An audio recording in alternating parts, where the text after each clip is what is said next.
আসসালামু আলাইকুম প্রিয় স্বপ্নবাজের দল, আশা করব তোমরা ভালো আছো। তোমাদের পরীক্ষা অনেক বেশি ভালো হয়েছে। তো তোমরা প্রশ্ন পাও নাই, তোমাদের প্রশ্ন নিয়ে নেওয়া হয়েছে। তো ঢাকা সেন্ট্রাল ইউনিভার্সিটির বি ইউনিটের প্রশ্ন সমাধান সেই জন্য দিতে দেরি হচ্ছিল। তো অবশেষে প্রশ্নটা হাতে পেয়েছি এবং প্রশ্ন এর সমাধানগুলো তোমাদেরকে ধারাবাহিকভাবে দিব ইনশাল্লাহ।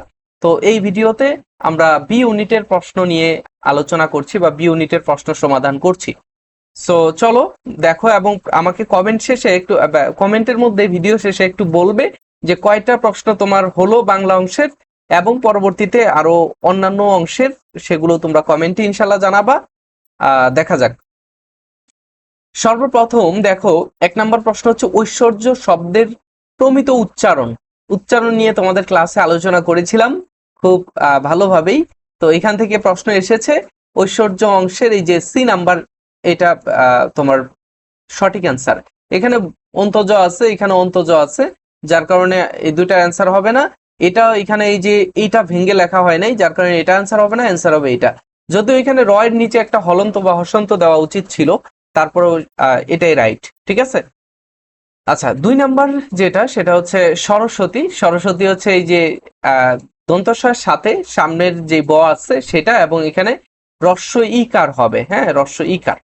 সতীর্থ বানান সমান তীর্থ যাদের। ঠিক আছে, সরি, সতীর্থ শব্দের ব্যবচ্ছেদ যে ব্যাস বাক্য যেটা, সেটা সমান তীর্থ যাদের। পলাশীর যুদ্ধ কবে হয়েছিল? 1757 সালে 23শে জুন। ঠিক আছে। আচ্ছা, নিচের কোন সাহিত্যিক ঢাকা বিশ্ববিদ্যালয়ের বাংলা বিভাগের শিক্ষক ছিলেন? জসিমউদ্দিন। আচ্ছা, কোন বাক্যটি শুদ্ধ?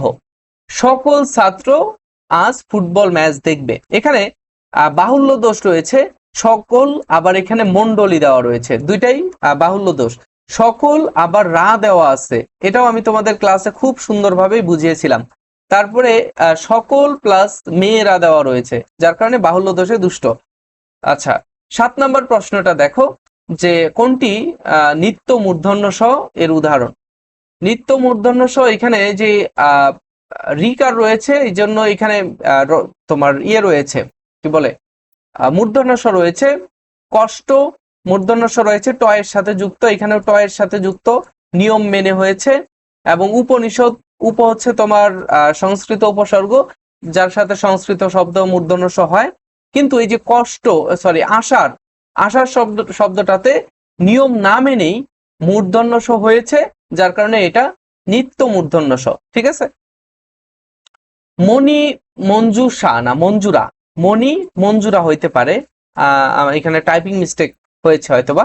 আচ্ছা, এটা পূর্বাশা পত্রিকায় পূর্বাশা পত্রিকায় প্রকাশিত হয়েছিল। ঠিক আছে। প্রতিদান কবিতাটি কোন কাব্যগ্রন্থ থেকে সংকলন করা হয়েছে? এটা হচ্ছে বালুচর থেকে। মজিদের মনে কিন্তু অন্য কথা ঘোরে। মজিদের মনে কিন্তু অন্য কথা ঘোরে। কি কথা ঘোরে? দ্বিতীয় বিয়ে করতে চায়, দ্বিতীয় বিয়ে করতে চায়। ঠিক আছে। আচ্ছা, এরপরে সিরাজউদ্দৌলার প্রধান গুপ্তচর নারায়ণ সিং। ঠিক আছে, তার আরেকটা নাম রয়েছে, সেই নামটা কি? তোমরা একটু কমেন্টে আমাকে জানাবা। আচ্ছা, মুসলিম সাহিত্য সমাজ প্রতিষ্ঠা করেন আবুল ফজল। আবুল ফজল মুসলিম সাহিত্য সমাজ প্রতিষ্ঠা করেন। আচ্ছা, এরপরে 13 নম্বর প্রশ্নটাতে রয়েছে তদ্ভব শব্দ কোনটি? হাত। হস্ত থেকে হত্থ, হত্থ থেকে হাত। সো এটা হচ্ছে তদ্ভব শব্দ। আমি শব্দের মধ্যে আলোচনা করেছিলাম এবং তোমাদেরকে বলেছিলাম শব্দ থেকে 2-3টা প্রশ্ন আসবে, অলরেডি এসেছে। আমি কি কি আলোচনা করেছি সেগুলো তোমাদের দেখাবো ইনশাল্লাহ। সঠিক শব্দ কোনটি? ইতপূর্বে। ঠিক আছে, সঠিক শব্দ ইতপূর্বে। সঠিক শব্দ হচ্ছে ইতপূর্বে। এরপরে cannot but go there, I cannot but go there, I cannot help going there. এই যে cannot but, could not but, cannot help, could not help, এগুলোর অর্থটা কেমন আসে? এগুলোর অর্থ আসে আমি সেখানে না যেয়ে পারলামই না, আমি সেই কাজটা না করে পারলামই না, আমি তোমাকে চর না মেনে থাকতেই পারলাম না। ঠিক আছে। এই এরকম প্রশ্নের, এরকম বাংলা বাক্যের ইংরেজি হচ্ছে can not but, could not but, cannot help, could not help, এইগুলো দিয়ে প্রকাশ করা হয়। রেইনকোট গল্পের নুরুল হুদা ছিলেন একজন প্রফেসর।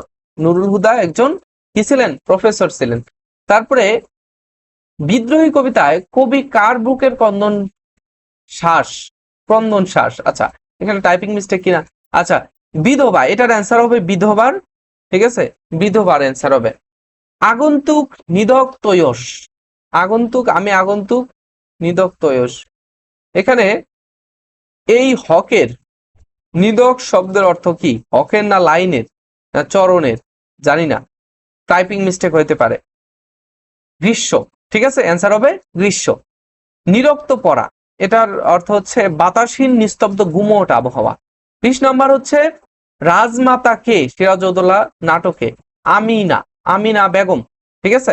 আচ্ছা, বাকি প্রশ্নের সমাধানের আগে তোমাদেরকে একটু বলে রাখি যে তোমরা যারা বি ইউনিটে পরীক্ষা দিয়েছো, তোমাদের কাটমার্ক এবং কত মার্ক পেলে তোমরা একটা সেফ জোনে থাকবে, কত মার্ক পেলে ভালো একটা কলেজ পাবে, ভালো একটা সাবজেক্ট পাবে, কত মার্ক পেলে ভালো মিডিয়াম সাবজেক্ট পাবে, আর যারা চান্স পেতে চাও তাদের জন্য কত মার্ক থাকতে হবে, সেইগুলো নিয়ে আমরা কিন্তু প্রিভিয়াস ভিডিওতে আলোচনা করেছি, তোমরা চাইলেই কিন্তু দেখে নিতে পারো ভিডিওটা, ঠিক আছে।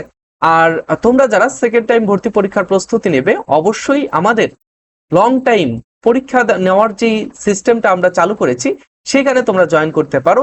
মাত্র 200 টাকা দিয়ে তোমরা এই এক্সাম ব্যাচ অথবা আমাদের লং টাইম পরীক্ষার ব্যাচ সেটাতে জয়েন করতে পারো। সেকেন্ড টাইমবার যারা রয়েছে, তোমাদের পরীক্ষা প্রস্তুতি লং টাইম ধরে রাখার জন্য এই পদ্ধতিটাই বেস্ট, ঠিক আছে।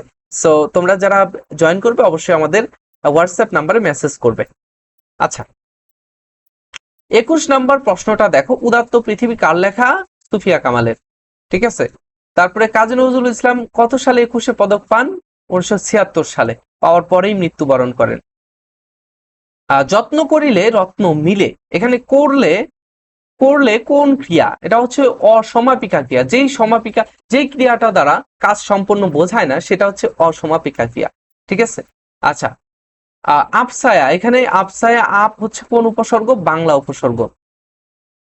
পূরণবাচক কোনটা? প্রথম শব্দটা হচ্ছে পূরণবাচক। আমি তোমাদেরকে এইগুলো খুব সুন্দরভাবে, আমরা যে 5-6টা ক্লাস নিয়েছি বাংলার, এই 5-6টা ক্লাসের মধ্য থেকেই প্রায় 15-16টার মতো প্রশ্ন কমন এসেছে তোমাদের এই এই অংশে, ঠিক আছে, ঢাকা সেন্ট্রাল ইউনিভার্সিটির বি ইউনিটের বাংলা অংশে, ঠিক আছে। তো তোমরা যারা অন্যান্য অংশের প্রশ্ন সমাধান চাও, ইনশাল্লাহ পরবর্তীতে আমরা দিচ্ছি, তোমরা সাথেই থেকো, এটাই প্রত্যাশা করব। তো দেখা হচ্ছে পরবর্তী অংশের আলোচনায় তোমাদেরকে পাবো, এটাই প্রত্যাশা করছি। আল্লাহ হাফেজ, আসসালামু আলাইকুম। ফারুক একাডেমি লেভেল আপ স্কুলের সাথেই থেকো।